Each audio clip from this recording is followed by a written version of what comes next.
News every 15 minutes, weather every 10, and sports twice an hour. Newstalk, KGVO, AM 1290 and 98.3 FM.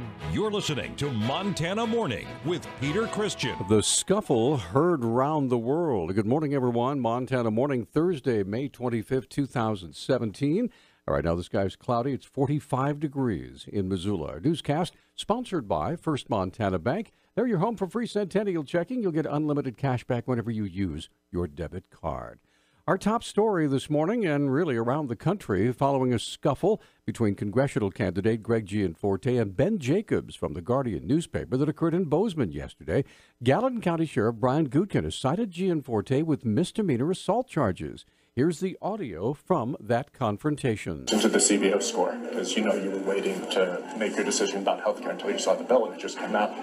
And what we'll talk to you about that later. Yeah, but there's not going to be time. I'm just curious if you okay, have the speak right with now. Shane, please. But you don't. I'm sick and tired of you guys. The last guy that came in here, you did the same thing. Get the hell out of here. Get the hell out of here. The last guy did the same thing. You were the Guardian? Yes, and you just broke my glasses. The last guy did the same damn thing. You just body slammed me and broke my glasses. Get the hell out of here. If you'd like me to get the hell up here, I'd also like to call the police. As a result of that altercation, Lee newspapers have now withdrawn their endorsement of Gianforte for Congress. According to Gianforte spokesman Shane Scanlon, quote, tonight, as Greg was giving a separate interview in a private office, the Guardian's Ben Jacobs entered the office without permission, aggressively shoved a recorder in Greg's face, and began asking badgering questions. Jacobs was asked to leave after asking Jacobs to lower the recorder. Jacobs declined. Greg then attempted to grab the microphone that was pushed in his face. Jacobs grabbed Greg's wrist, spun away from Greg, pushing them both to the ground. It's unfortunate that this aggressive behavior from a liberal journalist created this scene at our campaign volunteer barbecue, end quote.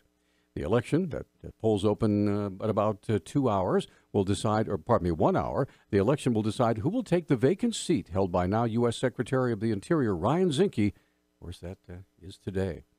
Let's stay with that theme. Montana Secretary of State Corey Stapleton expects to be up late tonight as counties tabulate votes in the Montana special election. Stapleton says Republican candidate Greg Gianforte and Democrat Rob Quist seem to be in a very tight race. The groups behind the scenes do their own polling, so a lot of times that's not public. But probably a month or two ago, it was widely considered a double-digit lead for the Republicans, just simply based on Trump's strong showing in the November general election. And what we're seeing is that it's tightened considerably.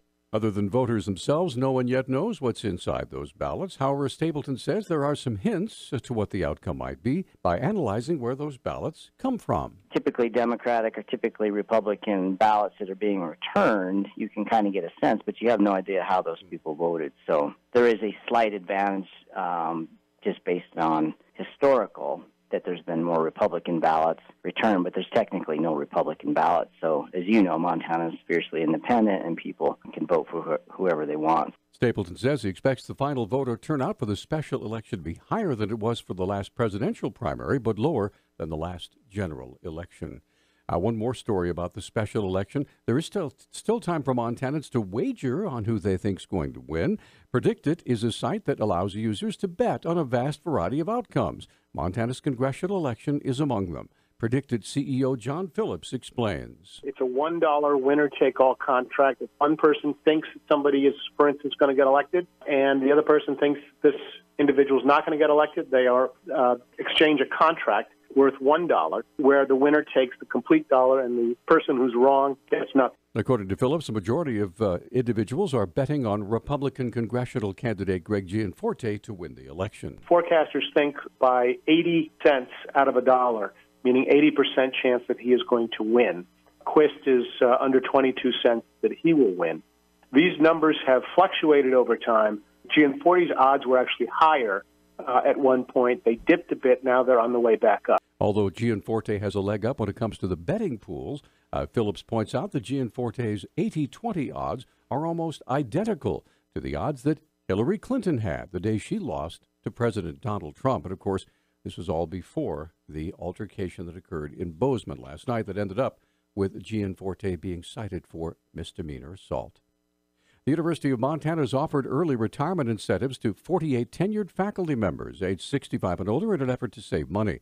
The Missoulian reports the faculty members have until May 31st to decide if they'll accept the offer, which includes receiving 50% of their salary this school year. Their last day of work would be July 17th.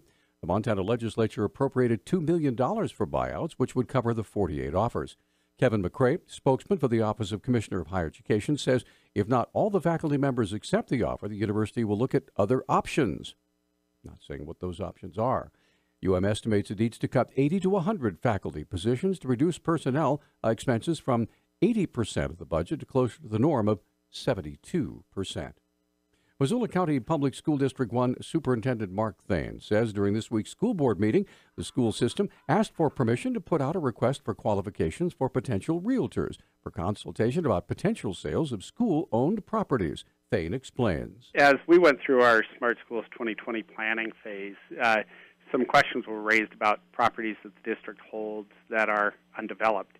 And some properties were identified, and as part of that study, it was contemplated that if, in fact, the district determined that those were not suitable for use as school sites, we may want to consider potentially selling them and converting that asset.